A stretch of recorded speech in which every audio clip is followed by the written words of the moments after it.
Hi, I'm Kelsey Zeiser. I'm an editor here at Light Reading, and you're listening to the Light Reading podcast. And today I'm joined by.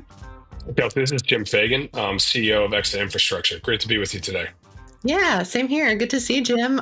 So it's been a minute. Can you give our listeners a little bit of background on yourself and your role at EXA Infrastructure? Yeah, sure. So I've been in place as the CEO of EXA Infrastructure since this past August, so coming up, I guess, on 6 months. Before that, I was the CEO of a transatlantic subsea wholesale provider and network operator by the name of Aqua Comms. And I did that for about almost a year. And then before that, I was actually the Chief Revenue Officer and Strategy Officer at Global Cloud Exchange, part of the team that came in 2020 when the Global Cloud Exchange filed for Chapter 11 and took them out of bankruptcy and restructured the business and got it profitable again and was able to then get it kind of out of bankruptcy and into hands to a very strong PE firm to take it forward to the next step. So yeah, so it's been a busy the last few years, to say the least. Yeah, that's gotta feel really good to get out of that position. Yep. So Um, yeah, it was so good. Yeah. So I wanted to talk to you a bit today about how EXA is connecting data centers and what some of the drivers are there behind data center expansion in Europe. But before we get into that, can you give us a little bit of an overview of EXA's fiber infrastructure and also your subsea cable infrastructure? Yeah, no, absolutely, be happy to. So EXA Infrastructure, really came into existence probably about 4 years ago, but not from scratch. It was kind of, it's gone through a bunch of different transformations. If you look at the core of the asset, for those people that know it, it's the old in or out assets in Europe. And then in the, I think 17 or 18, it was purchased by GTT, which also purchased Hibernia, which was a very well-known transatlantic subsea cable system with three different routes, including their kind of famous express route, which is the fastest route between North America and into the UK. So that was kind of like the setup of the asset. And then in 2020, 2021, GTT decided, because really that business is pure infrastructure, they decided to carve that business out. So I Squared Capital, which is a very large infrastructure fund, purchased them and carved out the assets. So if you look at what we do today, we have over 151,000 kilometers of fiber. Really, again, mainly in Europe terrestrial, but a very strong subsea network and into the east coast of the U.S. And from a product and services perspective, we really are, pure telecom infrastructure. So it's, basically dark fiber, layer 0, layer 1, layer 2. That's all we focus on is big pipes, heavily transited routes. So obviously, your question around data centers is quite pertinent. And then if you look at it, we think one of our big differentiators from a few of the other pan-European providers is the subsea assets. So, we have the heritage from the Hibernia and for those great systems, EXA North and South and EXA Express, which it now is. So those are, cable systems that go from EXA Express, it's Canada. We always have connectivity down to New York into the trading functions, because obviously you can imagine the lowest latency, the financial service people really enjoy that for the New York to London trades, which we like. So, and that goes over into London. Then the EXA North and South is out of New York and a couple different routes into the UK and Ireland. It's a bit of an older system. But over the last few years, EXA has continued to invest in the transatlantic. So we've acquired capacity on the Havfree cable system, which is another transatlantic system out of New York. We've also acquired capacity on the Dunant system, which is a cable that goes into France, and then also, which we just lit up last year, and then we've acquired capacity on Amity, which is a cable out of Boston that goes into the UK. So if you look at that perspective, I'll lose count now. It basically gives us 5 routes. And we're currently planning a couple more that we have in place. So again, this is all at the spectrum fiber pair level that we, operate these at. So, from that perspective, we look for big pipes, 100 gig. A lot of the traffic now is moving to 400 gig. And, with that, we're seeing this kind of gets into your data center question.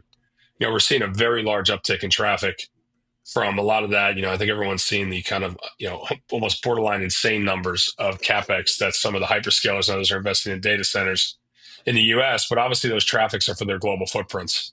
And then those actually, as hyperscalers always do, they kind of create like a vapor trail where smaller companies tuck into the same routes, same area. So so we're seeing a very big uptick in transatlantic traffic, and actually going both ways. So particularly from those big U.S. Let's call it mega data centers into Europe, and then also we see stuff particularly we get the data center hubs. Norway's becoming quite a big hub. We're seeing traffic kind of flow back. So and then when we connect into our European footprint, we if you look at it, it's been quite fortuitous actually. It's besides having obviously the strong presence in the flat markets, which for those that don't know is basically the traditional European markets and data center markets, Frankfurt, London, Amsterdam, and Paris. We've actually had from our legacy with Interroute, from some of the investments made, quite a strong network into Southern and Eastern Europe that was already there, a footprint. So as there's been this race for power, race for data center, race for new regions, we've seen a lot of that traditional data center hubs start to move, and we can discuss more about that. So we've been really well positioned. And if you look at overall over the past, 3 years or so, I squared has allowed us to invest over $300 million, and 300 million euros into the network. A lot of that has been, in the beginning was obviously upgrading the network. So if you look at our network, it's all in the latest flex technology. It's all in the latest fiber for the most part. We have some key routes we're trying to upgrade, but we also did some really interesting builds. So we built out into Spain, into Madrid, into Lisbon, interconnecting where some of those new data center hubs are coming to place. And then in Eastern Europe, we've done some expansion. We've done some small tuck-in acquisitions, and actually have built a route, all the way through Turkey. Working with some pipeline folks, the SOCAR pipeline in Turkey. We have some other stuff out of the Balkans, the Trans-Adriatic pipeline that we use. So again, creating diverse routes with high resiliency into through Eastern Europe into Turkey. And if you look at somewhere the traffic's moving and some of the now where you're starting to see the flow of traffic trying to avoid the Red Sea with all the geopolitical events, we are the only pan-European operator that has owned infrastructure from Turkey all the way into all the major markets in Eastern Europe. So really for us is like, we do see ourselves as that, data center to data center provider for the most part, and really in where all the new hubs are. And we think our footprint, besides just having those routes, it's built with, just a different level of, redundancy and resiliency. For instance, we were doing a bid the other day for a customer, and, we have 5 to 7 different, completely different paths to get from Northern Europe down to Milan, which is becoming a bit of a data center hub. So we get to offer customers choice. We get to offer them resiliency. And I think it's really setting up as we're seeing, kind of, I guess, really the green shoots of traffic from AI and where those data center investments are going. So, with that, I hope that'll give you a little bit of an overview and maybe set you up for some of the other questions that you wanted to get into, Kelsey. Yeah, that's really helpful. And you mentioned AI, which is on our bingo card Yes. just about every That's on conversation. everybody's bingo card. Yeah.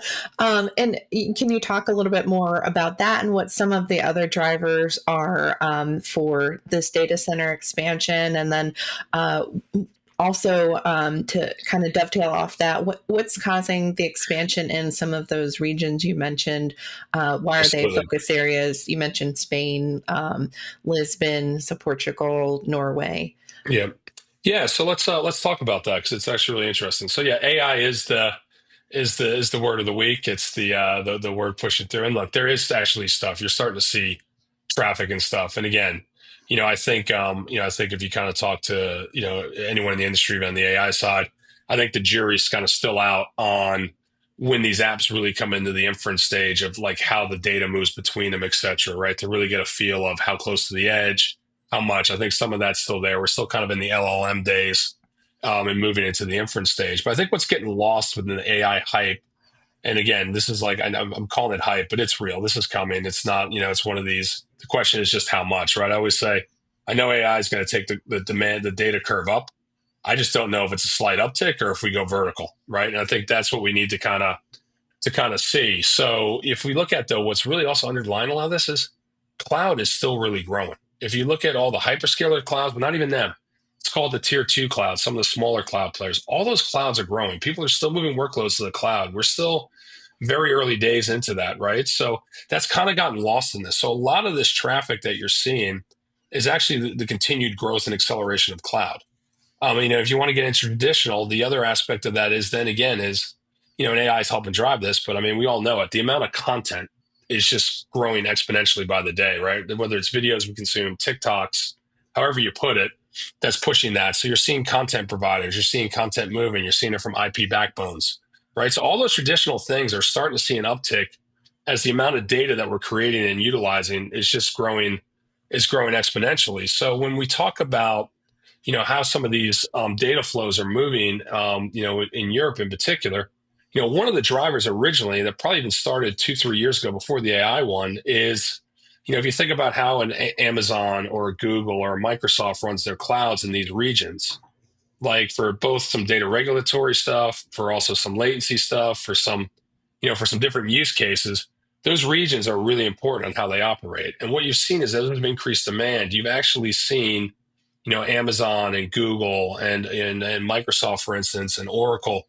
they've moved their cloud regions out of the traditional places of maybe being in Frankfurt, maybe being in London, because to serve that marketplace, not just for an Mhm. expansion, right? So then they have to interconnect all that like they do. So that's been a bit of like an initial driver was there was actually demand in those countries to actually create cloud regions or those regions of Europe, for instance. So that's been a big driver of that. As I said, one of the drivers of traffic coming back through Eastern Europe now is a bit of geopolitical risk that's been done by the Red Sea. People are looking to how they get in and out of, the Middle East and Asia different ways because of that, right? And so diversifying their risk profile and doing more terrestrial. So that's changing, all of it. But then when you get into the AI portion itself, it's, what we're seeing is a few different things, at least on our end, right? So the right now for data centers, it's all about the power, especially in the US. And that's why you're seeing these investments, right? There's power available, there's lower regulatory as far as getting data centers up, et cetera. But the other thing you're seeing as well is the market size, right? So the market size to serve in the US. So that makes sense that they're there.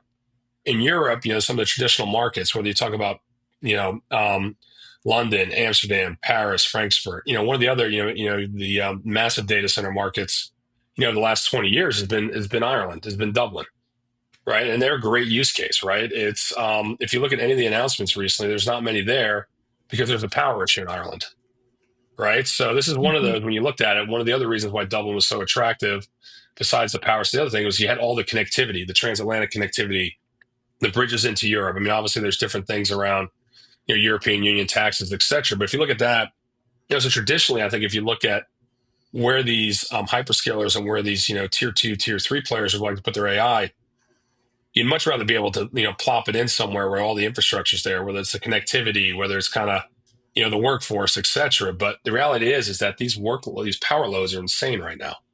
So a lot of those are kind of running out of power or they're space constrained. Mhm. So what you're seeing is they're using that kind of that movement that they've had in cloud and then expanding that. The stuff up in the Nordics was very much driven by cheap power, available power, and from that perspective, and green, which was it's just still all there. But now you're able to actually get a lot of power, so you're starting to see these larger data centers go up there that are actually feeding the rest of Europe, for instance. And then the other places, Portugal and Spain have made a lot of power available. You've seen some recent announcements by some data center companies, funded by private equity or infrastructure funds about some Italian build outs.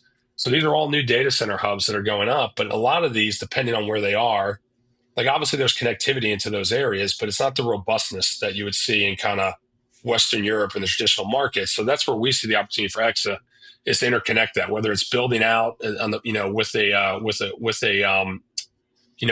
anchor customer and building out to a new location, or taking a speculative risk because we've seen it grow. We've taken kind of both approaches to it.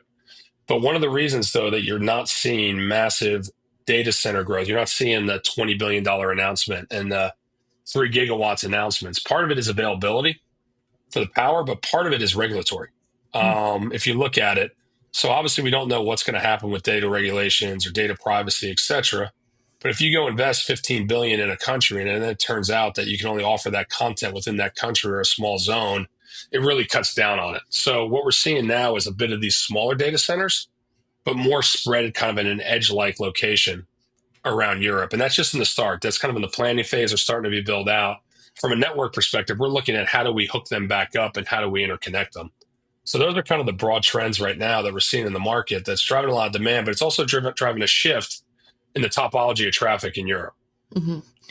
Yeah, certainly. Thanks for that. That's very helpful to just have that overview of how many different factors and moving parts there are into this planning. As you mentioned, power availability.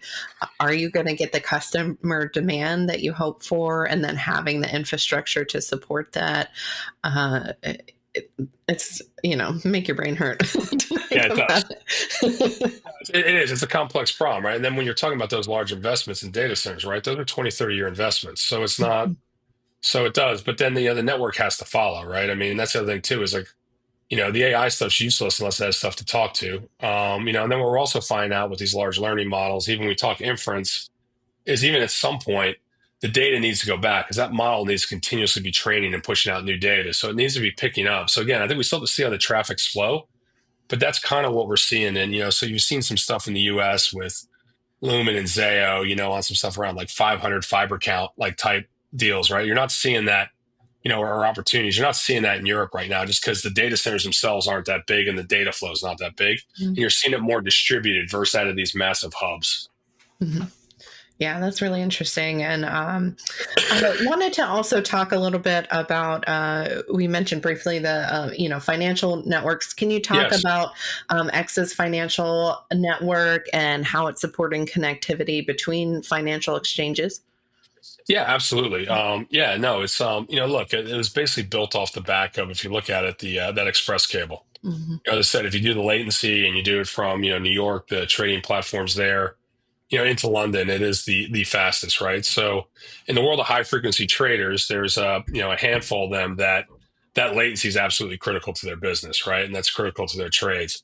But there's also people that the latency might not be as important, but they want the diversity in routes and different routes in there because they trade a different way, whether it's on market data or on some other algorithms. So, from that perspective, us having multiple routes, multiple abilities, offerings, has kind of made us, unique. And then what we kind of did is, in talking with these customers and clients, we realized that the trades have moved on, right? I mean, that's such a dynamic world right now, in trading, and not just even in trading, but like you're starting to see even now this getting into like the crypto stuff as well, particularly with some things. So there's other markets kind of besides traditional Chicago, New York, and London markets where these traders can find asymmetries and speed matters and quality connection matters, et cetera. And if you look at our network, we have a network that basically interconnects all the exchanges in Europe, right? So for us, it's been a process now. We just relaunched it as the EXA Financial Network, but that's where we've actually really picked out different routes. We've tried to shorten latencies. We've tried to do it. We're working. So for us, we look at it again. It's that foundation, from an infrastructure perspective. But we got this great baseline network. But just with some changes or some investments or some different partnerships, we can actually enhance it for a whole new set of customers that traditionally, if you look at a big infrastructure provider, wasn't serving. So, that's a big push for us. We want to enable those customers and clients to be able to do, to do different trades and do different things to utilize our network. And, for us, that's, one of our design principles now as we're looking forward for new opportunities and new builds is does it serve that area of the market? So, it's been successful for us. We are pushing into some new exchanges with some new offerings that, we've been working on this, last year or so. So I think you're going to see a lot more from us in this space. We see it again as an area where it's very complementary to the asset we have, but also we have a jumping point to actually kind of, create different advantages, et cetera, which then our customers utilize for their business. Hmm. Yeah, there'll certainly always be a high demand for those low latency services for those financial markets. And that's interesting to think about crypto markets, for example, expanding some of those regions Yeah. out of the usual hubs that we think of, like New York, for example. Yeah, no, it's new. And like one of the big ones that seems to be coming along, actually, you think about it as far as big hyperscaler data centers, it's not there. But, for instance, Dublin's starting to become a bit of a crypto trading hub, right? It's like, so it's interesting. You're seeing these different markets pop up. And so again, we see it as another just area of, of data growth of where we can leverage our asset and where we can provide, a best in class service that, that can't be replicated. Hmm. Yeah, and wanted to circle back as well to our discussion about your subsea cable infrastructure and just give us a little background on what's going on with potential acquisition with Aqua Comms and how that would, if you can speak to how that would fit into your existing infrastructure at all. Yeah, look, so we've announced the acquisition of Aqua Comms, the agreement to acquire Aqua Comms in I think beginning of Jan or middle of January. So, with that, as with everything in our space, that's going to go through a pretty long regulatory approval cycle. So, for 9, 12 months, let's call it. So with that, we'll continue to compete and market as we do. Our offerings are slightly different. They are basically a kind of, point to point landing station or kind of landing station hub to landing station hub. We obviously bundle our transatlantic fiber in with endpoints like Frankfurt, for instance, or Madrid, or down and then back into the U.S. We go down to Ashburn, et cetera, to Atlanta as well, up and down the East Coast. So it's a little bit different offering, but we'll compete as normal. But if you look at it, really for us, it's it's pretty simple. It's we see an actual we think that with the capacity growing. We think that that the there's that we looked at our network and we looked at our growth. So this was part kind of an acquisition. If you look at it, we needed more capability to sell, right? And it's the time to build a cable is 3 to 5 years. Right now, if you really look at it, only the hyperscalers are building cables. We have great relationships with them. A couple of those cables I mentioned, we've picked up a fiber pair from them. That's how we've actually been able to do it, which is like because they use maybe 3/4 of it for themselves, put the rest in the wholesale market. So there is those optionalities as well. But what we looked at is a company with that has a great a few great routes. They have available capacity. They have a very similar customer base. They run similar operations to us. They run similar. So there's some efficiencies to be gained there in market. And we think that we can actually take what they've done with those systems and interconnect it into our terrestrial network and actually offer a lot more value in the marketplace. So for us, it's kind of a kind of a multifaceted approach. I mean, it's the asset itself, and then it's the ability to get routes that we haven't had as well, but also have available capacity. So and to meet the demand profiles we're seeing, and that's going to allow us to offer some different stuff around resiliency, route trees, and interconnection into backhauls in our network. So we see it extremely complementary to our network. And then when you look at it from an operational efficiency, we operate very similar. There's kind of some overlap in POPs, et cetera, the usual traditional stuff. So we think, again, it just makes for a more efficient, provider of capacity on the Atlantic. So we're very excited to kind of complete, hopefully complete that acquisition and move forward with it. Mm-hmm. Is there anything else you wanted to add in terms of what you're seeing in capacity demands? You mentioned earlier about 400 gig connections, and I'm seeing trials for up to 1.6 T. Yeah. So where you and I feel like we're already kind of reaching the Shannon limit. So where are you seeing things going there? Yeah, look, I think on the Atlantic, we're seeing a lot of 400 gig. As well as, terrestrial Europe. The interesting thing though, that's just, and it won't be everywhere on it, but, and this is, gets into something, another thing that we've been kind of really seeing an uptick on is particularly for the terrestrial side. What we're seeing is the demand is growing so fast for some of these content providers, cloud providers, people that are in AI that, a few 400s is, the way, but they're getting very quickly to where they're looking at their future demand and just wanting to go straight dark fiber. Mm-hmm. So we're seeing actually almost not like where there's like this push, can you guys get to 800 or 1.2? It's more like we've hit, we can get multiple 4s. And at this point, we're seeing our demand. And it's like, maybe we need to go transition into a dark fiber model. But one of the things that we've been, and it's, it's kind of been a hot term in the industry called last 12 to 18 months is, MFN, managed fiber network, right? So the reality is, EXA absolutely has been doing this. I mean, we kind of went back and looked at it. Our kind of first example of a managed fiber network we put in place was probably with a customer in 2010, right? But it wasn't called that. It was different. It was bespoke. It was more like professional services. So we've offered that. Other people have offered it. But this is really about how you actually kind of productize this and templatize it. And so what you look at is a lot of these, people that are growing their content so fast, they're growing it. Maybe they have teams that can go out and plan and purchase capacity, but the last thing they want to do if they go dark is have someone to operate it. So really what that is what we do is we give the customers the flexibility to actually, either we can get the kit for them and, pass it through, or they can get the kit, but then we'll actively manage it for them, Mhm. right? They have full access, they have full everything else. But we'll have SLAs, we'll have ways that we manage it. So it takes away that day-to-day management with them. So we've seen a really big uptick in that with a lot of our dark fiber sales. And then the other interesting thing for us is in some of the geographies we operate in, right? They're quite difficult. When you talk about the Balkans and Eastern Europe and Turkey, et cetera. So there's sometimes where, a lot of these, even some of the largest customers, they just don't want to deal with the operations there, having to go, do, check on equipment or do failures or deal with sparing or any of that stuff. So, and then also in some of those areas, they don't have a licensed operator network, some of these people. So it allows us to use our license and use that and basically then allow them to get those ownership economics, those ownership kind of, benefits out of the asset, but yet have that full management suite, as an extra service on it. So we're seeing a lot of that as a big uptick as some of these customers are making that jump to go, hey, I'm growing so fast right now. Maybe it's time for me to actually go dark fiber.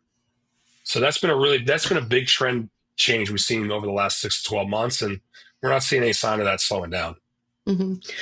Yeah, that was kind of my next, question was about that managed fiber network. Are there certain regions where you're seeing more demand for that, or certain use cases that are really growing? Yeah, so I'd say it's kind of more in the more difficult places, right? So it's a bit around. It's definitely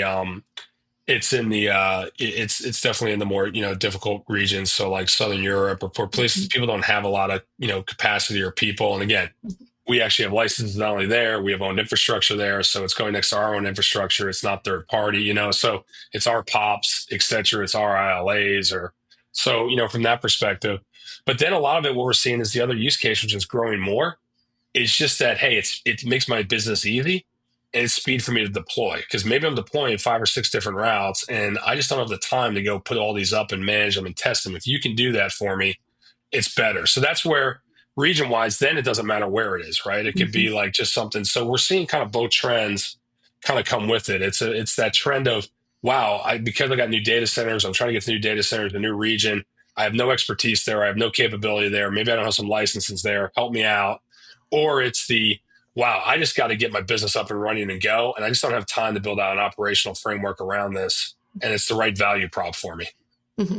Yeah, that makes a lot of sense. Well, Jim, I know you've got a company to run, but thank you so much for joining me on the podcast. It's been so interesting.